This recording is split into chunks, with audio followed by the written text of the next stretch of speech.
last year, you guys obviously made it to the ACC Championship in year one with you at Louisville. How big was that to get them to have that success in year one, to help sell the vision to build Louisville where you wanted to go?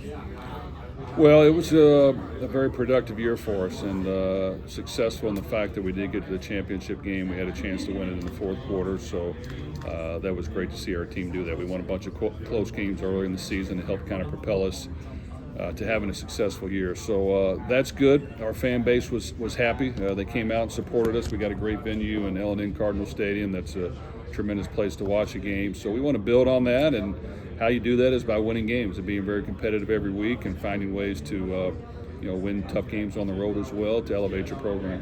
What's that last bit of improvement needed to go from where you were last year to being maybe a champion? Well, while we had a good year, we lost our last 3 games. So I think it grounds you and it kind of refocuses you on things you got to do to improve. And we have plenty of areas to improve. I think that being explosive in the passing game, being consistent in scoring points and efficient on offense, being the ability to stop the pass and be effective, affecting the quarterback on defense consistently is important. So we've got plenty of areas to improve on. We've worked hard at identifying those and trying to find ways to get better. But this year will be a great challenge for us with really good teams on the schedule and some challenging games on the road. And we'll see what we're made of. Coach, you guys have 172 combined O-line starts up front, 4th most in the country. How big is it to, obviously football's built in the trenches, how big is it to have that much experience up front for you guys?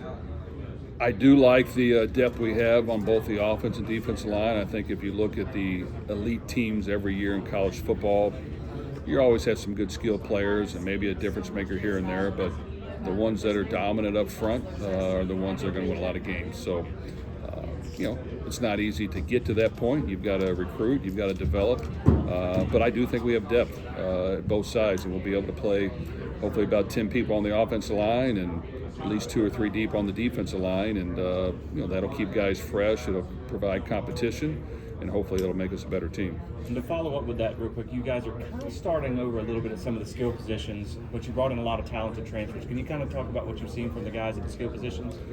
Well, there are areas to improve. We did bring in 3 receivers in Colin Lacey, Ja'Cory Brooks, and Meeks that need to be productive for us. We brought in 3 transfer tight ends, and Mark Redmond, Isaiah Cummins, and Jaleel Skinner that need to produce for us. And we brought in some guys in the secondary that I think can really help us be a better football team. So those guys challenging themselves to become difference makers, to become consistent, productive players that you can count on at a high level, that's going to be what needs to show up. So we've got to continue to work hard to get that done, but we've seen the potential of that happening. How about Lacey? Have you seen enough to know whether he can make a successful jump to the ACC level football?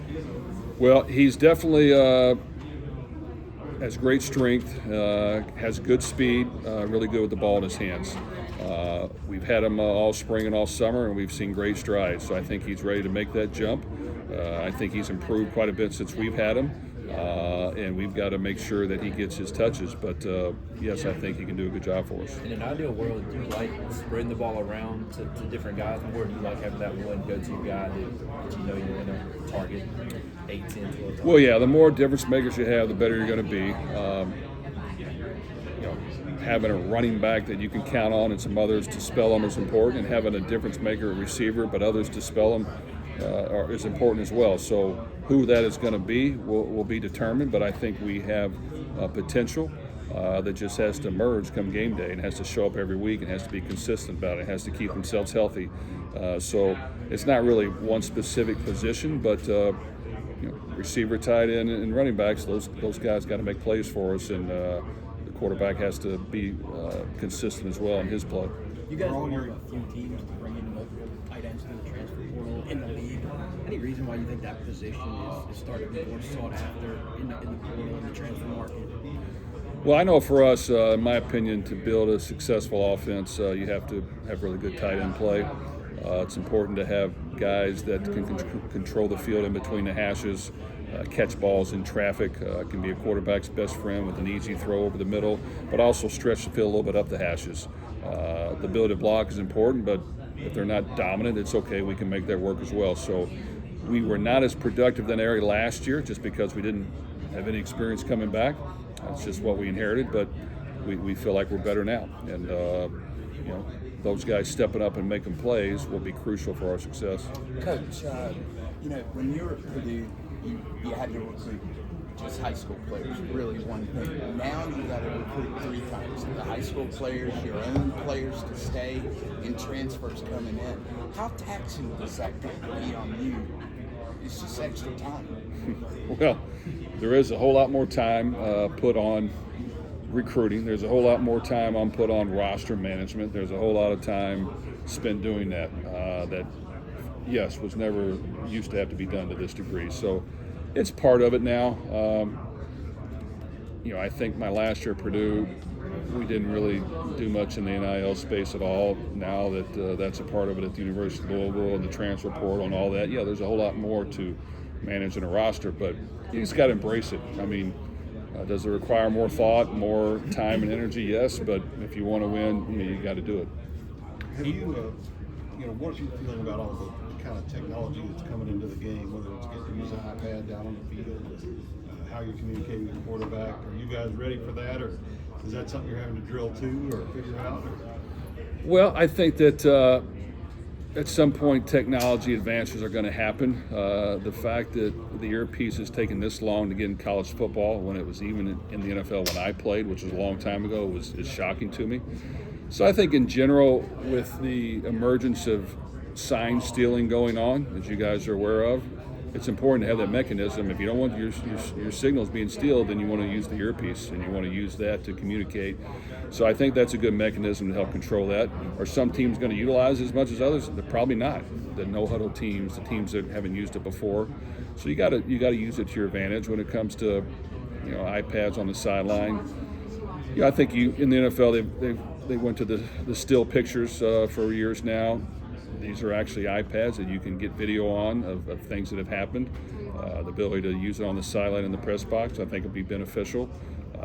It's not supposed to be used in the locker room at this point at halftime, but I think you adapt and adjust, and I think they'll all be beneficial. How prevalent was sign stealing, and how much was that something that you, I guess, had to account for prior to this technology? Well, sign stealing is a big part of college football, and really it's not as hard to do as you think if people are trying to get that done. I've been in the ACC and the Big Ten, and I know that it happens. There are mechanisms to control that. If you're giving signals that you got to utilize, there are now new methods to use as well. That if you don't want someone stealing your signals, you better have a plan for it. At the same time, the ability to steal signals will still be there to a certain degree. But I do think there are elements now that can help alleviate that, and you just hope that you try to obey whatever the rules are as best you can. Can you talk about the transfers and their ability to gel quickly, especially when you juxtapose that with a team like Michigan that was a very old team that had played a lot of snaps together last year? The ability of new guys to kind of learn a new system quickly and play with new guys very quickly. Well, the transfer portal is alive and well, and there's a whole lot going on. And if you want to improve your team and you don't have a lot of veterans coming back, you do whatever you can to improve your team. I think, you got to be a little bit selective about guys you bring in. It just can't be the best players you can find. You got to make sure that it's a good fit and that the guys want to be there and that you understand why they're coming. And for us, getting veterans with 1 year left, we're great with. If they have 2 years, that's great. But a lot of times those guys come with a purpose. They want to excel and play at a high level. They're willing to do whatever it takes to help the team win. A lot of your veteran players on the team that have been there the year before, to be quite honest with you, they want the best players around them to help them win. So it's about building your team to help everyone have great success. For us, I can't speak for others, our guys have gelled together very well. They get along a great deal, and that transition has been pretty smooth as long as you invest the time and you spend time being around your players and making sure they get to know the other players as well. What did you see from Tyler that made you think, yeah, this guy's a good marriage to my offense? Well, anytime you can get a veteran quarterback that has a ton of experience, that's handled adversity already, that's been battle tested, that's been through the ups and downs, and been able to handle that, I think is an advantage. So the fact that we were able to find that and find a guy who's hungry to make his 7th year work, to go out with a bang and to play at a high level, it's important to us. So he's done everything we've asked and more. He can throw the football. He's gotten healthy. He's a big, strong quarterback. He has athleticism. He understands our system. He's studied it since he's been here from day one. He's helped our other players learn. So he's done a really good job. And if we play well around him, I expect him to perform at a very, very high level. Jeff, from a depth perspective, do you think you guys are more well equipped to handle a full 12-game schedule than you were, say, last season? I think so. I think that keeping your key guys healthy is always important, and we do the best job we can. But occasionally, you're going to have some things happen. But we've got depth, and I'm not going to blame the last 3 losses on a lack of depth. I think that we just didn't coach well and play well enough. This team has depth. The linebacker position, maybe not as much depth as we like. That's a concern. We have enough to win if we play well and we coach well. So we're looking forward to kind of getting things going and see how we stack up. Jeff, last year, even as you guys were getting closer to clinching that spot in the championship, it wasn't something you talked a lot. It was always still just next game, next game. Coming into this season, is that the carrot you're dangling, we want to get back here, or is it still just Austin Peay first game this year? Well, I think, as we get our team ready for fall camp, we'll have one meeting where we talk about the goals and set them out and talk in some detail about it. But even then, you move on and you realize that, you worry about a one-game season. How can I win? Play at my highest level, raise my level of play the best game I've ever played, challenge yourself to play well, and then you do it again the next week. And in that way, if things are going well or if things aren't going well and you've lost a few in a row, you don't lose confidence, you don't get down on yourself, you're able to say, no, we got to refocus, learn from our mistakes, and try to improve this week. And I just think when you have that mentality, not only helps, but it takes pressure off yourself. You don't got to worry about the prize at the end. You don't want to look at that too much. It'll lose your focus. So you just kind of worry about winning the next game. And if you do that, things take care of itself. But I think we've got a mature team that'll do that. And of course, as coaches, we preach that and teach that as much as we can. Being reported that it's moving in the direction of increased roster sizes. I think 105 today was the number thrown out. How do you foresee, I guess, the biggest challenges to maybe allocating resources and figuring that out for your program? Well, I think that right now you're at 85 and you're at a slew of walk-ons. So, in my opinion, my biggest concern is how does that affect your walk-ons? Do you put some on scholarship, or do some have to go somewhere else? So that's what's unfortunate about it a little bit, because I don't know how that's going to pan out. But at the same time, I understand that there's changes going on. You got to adapt, and there's got to be some roster size limit. So it'll be interesting to see how it plays out. Sometimes when rosters expand to that much scholarship-wise, you got to worry about some other teams trying to steal your players even more so now. So that's a concern, since the guards on that are not great in college football right now. So there's concerns, but we'll adapt and adjust. Is the whole team in school or at school by now, or when Yeah, pretty much everyone has been here all summer.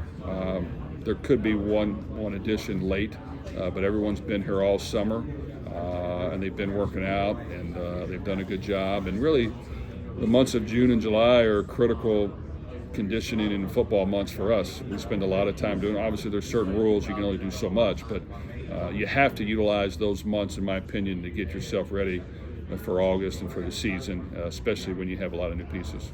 Jeff, you mentioned a couple times this offseason on both offense and defense, you want to incorporate more wrinkles into your overall game plan without revealing too much, obviously. Does that mean adding new formations that you maybe haven't used in the past, adding more trick plays, maybe see something in an NFL game and you think, okay, I might have to incorporate that? What does a wrinkle in your scheme look like? Well, I think the ability to strike quickly and score points quickly is critical to being successful. So whatever element can do that, I think some different looks and packages for defenses is always important to give them something that they haven't seen before, because teams will prepare and they'll prepare well. So you have to be able to do that, and you just can't be really vanilla and you're thinking too much. And yeah, we will research and we'll study, and you just have to be creative each and every week a little bit. And I think a lot of times, as we've looked and studied ourselves, when we first run a new play, it's always very successful. As we coach it more, it gets less successful. So, you know what? Sometimes, all right, we need a couple of these wrinkles every game because they normally work. And there's nothing good about being good at what you do, but unless you're by far the best team, that doesn't always work. So I just think offense, defense, special teams, we need to have some creativity in that and make sure that we have a plan for it and that it can adjust along the way. Manny was saying outside of the Ohio State Michigan games during his 2 years in the Big Ten, he thinks the only single-digit game they had was against you all at Purdue. I guess he was kind of defending the ACC. Just what have you kind of noticed coming from the Big Ten to the ACC and kind of the differences in the leagues? Right. Well, I think the ACC has the most parity of any league from top to bottom, and I have no question about that. There's a lot of really good football teams, and any given week anybody can step up and play well, and there's not a whole lot of games that you can count on you're going to win compared to some of the other conferences, and that's the fact that I played in the other conference. So I firmly believe that. A lot of teams in this league knock each other off, and in the end causes the league not to maybe look quite as good as you like because you've knocked each other off. And in this conference, we have the toughest non-conference schedule of any of the Power Four, which could it hurt you in the end? Maybe, but you know what? I'm a college football fan. I want to see good football teams play, so I'm all for it.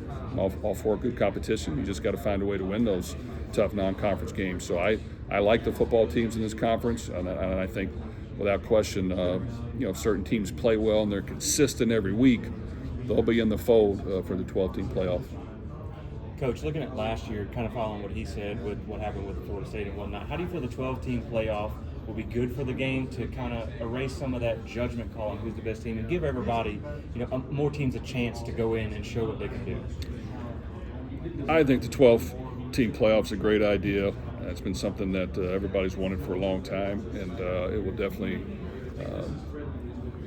bring more interest to the end, and it'll bring more interest for teams that are in the mix for a long time and that want to get to that level. And then when the playoff starts, it'll be fantastic. So I'm looking forward to it. Everybody's going to work hard to try to be one of those 12 teams. It's not going to be easy. You're going to have to win all the games you're supposed to. You're going to have to pull up a couple games against teams that maybe you're not supposed to win against, and that's the way it's going to roll. So I just think that in the ACC, we got to play well, position ourselves to whoever emerges as the elite 1, 2, or 3 or 4 teams, do the best job they can in the non-conference and be consistent in the conference, and I think you'll see multiple teams. You guys fly out to Stanford towards the end of the season. Is it still kind of getting adjusted to those 3 newcomers, Cal, Stanford, and SMU being in the league, and just seeing all the various moves of conference realignment overall? Are you still trying to, that team's in that conference now? Well, I think that's what's happened to college football now. So I think we've embraced it, and I think of all those 3 teams will add to the conference and add interest. I know that we go to Stanford this year, and as I talk to our fans, there's a whole lot more people going to Stanford than I thought would for the game. They're fired up about a new venue and going out west. So I think football-wise, it'll create some new matchups that'll be interesting. Obviously, for some of the other sports, it'll create some logistics problems. But you get on a flight for an hour or for 3 hours, but you're going to have to fly. So I think college football will embrace it and will adjust and have some fun with it. Tyler was joking that he and Brian were talking about how his college career has been longer than Brian's college and pro career combined. How valuable is it to have a guy with that much experience? And you had one last year with Jack, and it worked out pretty well. Is that something you look for because of the complexity of your offense, or is it just something that has come about?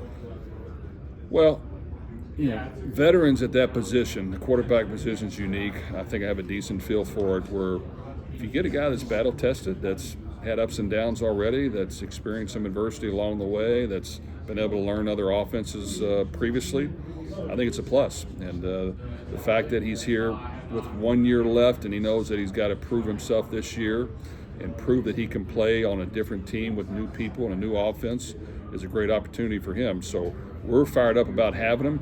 He's done everything we can ask him more. He's a big, strong quarterback with athleticism, can throw the football, and he's healthy right now. So I think he's poised for a very good year. Is he a good fit for your offensive philosophy? I think he's a great fit. A bit of a random question, but did you and Matt Painter develop a relationship at all when you were at Purdue? And I guess what was it like seeing him get to the Final Four? No, yeah, I knew Matt Painter very well and knew each other extremely well. And Matt's a Purdue guy. He does things the Purdue way. He's been there. He understands the fan base. He understands what the school represents. He exhibits that perfectly.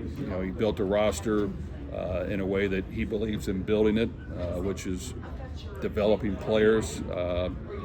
They're outstanding at getting big men and developing big men. And as you saw, Zach Edey was a dominant player for 2 years. Anybody that can win Player of the Year as a center and be a top 10 pick is fantastic. So I think what he was able to do this year was tremendous. And Purdue basketball, they sell it every game. And Mackey's a cool little arena, and Matt has definitely brought a lot of excitement to Purdue basketball. Jeff, going back to Tyler, he's obviously got playmaking ability with his legs, but he does carry with him a little bit of an injury history. How do you balance using his abilities, his playmaking ability with his legs, with trying to take the reins back a little bit and just make sure he doesn't put himself in harm's way? I think as we've studied Tyler in the past, he was asked to run the ball a lot. And, when you run the ball a lot, you're going to take more hits. We probably will not do that as much, of course, and protect him. But at the same time, he's going to have to run occasionally. And I just think when he runs, he's got to protect himself a little bit and be aggressive, but yet smart at the same time. And any quarterback needs to learn that. But, he's had some injuries, and sometimes you have them, sometimes you don't. But he's recovered, and I think he's 100% now. And hopefully if we can get the ball to our playmakers' hands and he can understand how to do that and get the ball out of his hand and take as few hits as possible, he can be healthy the entire year. Jeff, we've talked about the continuity of your staff before, but how have you been able to kind of keep them together for the most part, even at Western and at Purdue? Well, I do like our staff. They're really good people.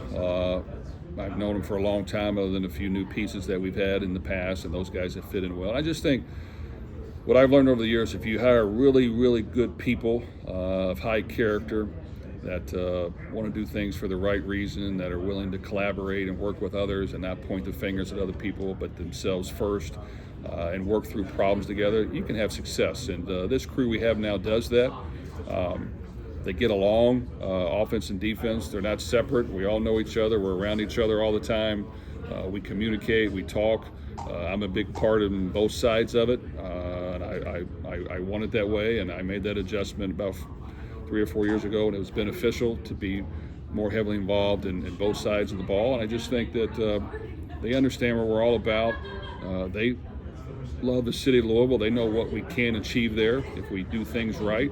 And they know the sky's the limit if we continue to work hard at our craft and help our players achieve their best. So, while there's challenges, there's also ample opportunity to do something special, and I think they want to do it.